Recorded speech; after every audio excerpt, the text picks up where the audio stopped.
Welcome to Moriya classes, आपका भरोसेमंद साथी। नमस्कार विद्यार्थी मित्रों, आप सभी का स्वागत करते हैं मोरिया क्लासेस में। विद्यार्थी मित्रों, ऑलरेडी हमने चैप्टर 5 स्टार्ट कर दिया था एसएस के अंदर, ठीक है ना। उसमें हमने बहुत सारे टॉपिक्स डिस्कस किए हुए थे। तो आज का जो टॉपिक है वो हम लोग बहुत इंटरेस्टिंग टॉपिक्स पढ़ने जा रहे हैं, जो एग्जाम के पॉइंट ऑफ व्यू से बहुत इंपॉर्टेंट है, ठीक है ना। तो आज हम सारे क्वेश्चंस को वन बाय वन करके समझने का प्रयास करेंगे, ठीक है ना।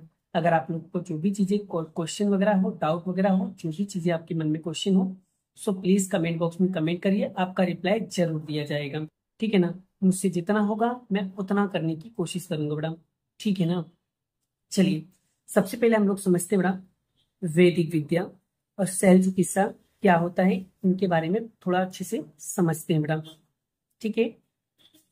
वैदिक विद्या, शैल चिकित्सा ये प्राचीन काल से है बेटा।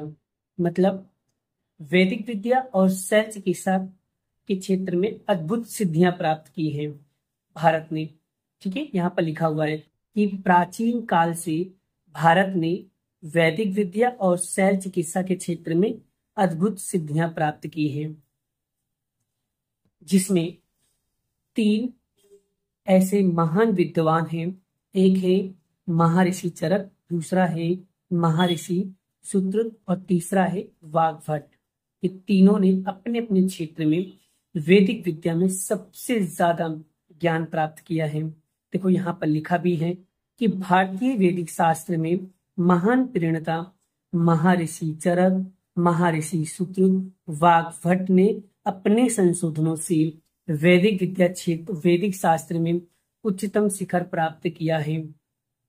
जिसमें से अगर मैं बात करूं तो महर्षि जो चारक जी हैं बेटा, इन्होंने चारक संहिता नाम की एक ग्रंथ लिखी है, जिसमें 2000 से भी अधिक वनस्पति औषधि का वर्णन भी किया गया है। देखो लिखा है, हम महर्षि चरक ने चरक संहिता नामक ग्रंथ में 2000 से भी अधिक वनस्पति औषधि के बारे में बताया है। किसने बताया है? चरक संहिता जी ने बताया है, ठीक है। उसके बाद अगर बात करूं बड़ा तो महर्षि सुश्रुत ने क्या बताया है? सुश्रुत संहिता के अंदर क्या बताया हुआ है? शैल चिकित्सा के ऐसे धारदार साधनों का उल्लेख किया इन्होंने। धारदार साधनों के बारे में बताया। कौन सा धारदार साधन है? बाल, जान तो बाल, सिर के जो बाल होते हैं, सिर के बालों को खड़ा करके ऐसे 2 भागों में काट सके, 2 भाग कर सके, ऐसे धारदार साधनों के बारे में बताया है। किसने बताया है? महर्षि सुश्रुत ने बताया है सुश्रुत संहिता के अंदर। देखो लिखा हुआ है, शैल चिकित्सा ऐसे धारदार साधनों का उल्लेख किया है कि जिनसे सिरों के बालों को खड़ा करके चीर कर 2 भागों में कर सकते हैं। ये किसने बताया? महर्षि सुश्रुत ने बताया सुश्रुत संहिता के अंदर। अब वाग्भट ने वाग संहिता में भी और महत्वपूर्ण ग्रंथ के बारे में बताया है। क्या बताया? आगे हम पढ़ते हैं। चलिए, सबसे पहले कितने ग्रंथ है? 3 ग्रंथ टोटल। एक है चरक संहिता नाम का, दूसरा है सुश्रुत संहिता, तीसरा वाग संहिता है, वाग्भट संहिता। ये तीनों ग्रंथ वैद्य के लिए बहुत उपयोगी है। मतलब ज्यादातर जो पुराने जमाने के जो डॉक्टर हुआ करते थे, जो वैदिक आयुर्वेदिक जो दवाइयों का इस्तेमाल करते थे, वो ये तीनों ग्रंथों का इस्तेमाल करके, मतलब ये तीनों संहिता के द्वारा किया जाता था मैडम। आगे भी मैं आपको बताता हूँ, आगे इसमें और क्या क्या जानकारी है उसे भी हम लोग समझते हैं। आगे बेटा, प्राचीन भारत के हिंदुओं औषधि शास्त्र के खनिज पहला, दूसरा वनस्पति और प्राणी का औषधि का विशाल संग्रह भी शामिल किया गया है। दूसरा बड़ा दवा बनाने के लिए बारीक विधियों का, दवाओं का वर्गीकरण भी किया गया है। दूसरा, दवाओं का उपयोग करने के लिए कौन कौन सी सूचना दी गई है, मतलब उस दवाओं को कैसे उपयोग करना है उसकी सूचना भी उसके अंदर लिखी गई है, ठीक है। जैसे कि मान लो यहाँ पर खनिज और वनस्पति जो दिया गया है बेटा, एक तरीके का आयुर्वेदिक दवाएं हैं। अब इस दवाओं को किस प्रकार से उपयोग में लेना है, इसकी जानकारी भी इस वैदिक विधि मतलब शैल चिकित्सा और वैदिक शास्त्र के अंदर बताया गया है, ठीक है। और क्या बताया गया है शैल चिकित्सा में? और क्या बताया बेटा? तो वे प्याले आकार का पट्टा बांधकर खून के परिभ्रमण को क्या करती हैं? रोक कर शैल चिकित्सा का उपयोग करते हैं। उसके बाद नेक्स्ट पीडू और मूत्राशय, हार्निया, मोतियां, पथरी, बंगधर आदि चिकित्सा क्षेत्र शल्य चिकित्सा कर सकते हैं। दूसरा और क्या कर सकते हैं, जैसे बड़ा टूटी हुई हड्डियों को व्यवस्थित करने का कार्य भी कर सकते हैं और शरीर के प्रविष्टि बाहर पदार्थों को कुशलता पूर्वक बाहर निकाल सकते हैं। जैसे कि अगर बात करूं तो टूटे हुए कान या नाक चिकित्सा के प्लास्टिक सर्जरी भी जानते हैं।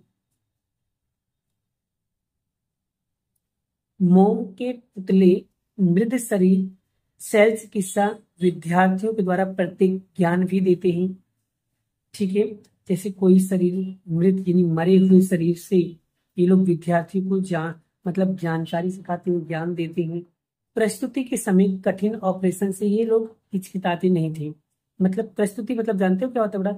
प्रस्तुति का मतलब होता है जब कोई भी औरत जब प्रेग्नेंट होती है तो प्रेग्नेंट के समय जो ऑपरेशन होते हैं बेटा, उस टाइम पे ये लोग हिचकिचाते नहीं थे।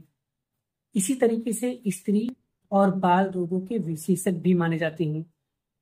वे रोगों के कारण चिन्हों का वर्गीकरण करके उसका निदान करते थे, मतलब निशान लगाकर फिर उसका निदान करते थे, उसका हल करते थे। रोगों को मिटाने के लिए ये लोग परहेज भी करवाते थे। प्राचीन भारत में प्राणियों के रोगों का शास्त्र भी इन्होंने ही विकसित किया था। मतलब प्राणी भी अगर बीमार हो जाते थे उनके भी दवाओं के लिए भी इलाज किया करते थे। जैसे कि उदाहरण के रूप में घोड़ा और हाथी के रोगों के लिए भी ग्रंथ लिखे थे इन्होंने, कि कोई भी जानवर अगर बीमार हो जाते हैं तो उनका इलाज कैसे करना है। ठीक है, आगे जिसमें हस्ती आयुर्वेदिक और अश्वशास्त्र बहुत ज्यादा प्रख्यात है। वैदिक शास्त्र के विद्वान वाग्भट ने निदान क्षेत्र में अष्टांग हृदय जैसे ग्रंथ की रचना करके बहुत ज्यादा योगदान दिया है। वो कौन है भाई? ये रहे, देख सकते हो। विद्वान वाग्भट कौन थे बड़ा? ये रहा, जिन्होंने इनकी ग्रंथ के बारे में, ये रहा इनकी ग्रंथ ये है और ये वाग्भट है। ये वाग अष्टांग हृदय नाम का बड़ा एक ग्रंथ के बारे में बताया था, इसी ग्रंथ के अंदर बड़ा ये जानवरों के बारे में भी बताया गया था। नेक्स्ट टॉपिक बेटा, नेक्स्ट टॉपिक मैं आपको गणित शास्त्र के बारे में बताऊंगा, वो नेक्स्ट वीडियो के अंदर। इस वीडियो के अंदर बेटा ओनली फॉर क्वेश्चन नंबर एक ही करना है बेटा। गणित शास्त्र, वैदिक शास्त्र और शल्य चिकित्सा क्या होता है उसको पहले अच्छे से लिख कर याद कर लो। नेक्स्ट वीडियो में आपको गणित शास्त्र के बारे में समझाऊंगा। अभी के लिए इतना ही, मिलते हैं नेक्स्ट वीडियो में नेक्स्ट लेक्चर के साथ। जय श्री कृष्ण, राधे कृष्ण की जय, जय माता दी दोस्तों, राधे राधे।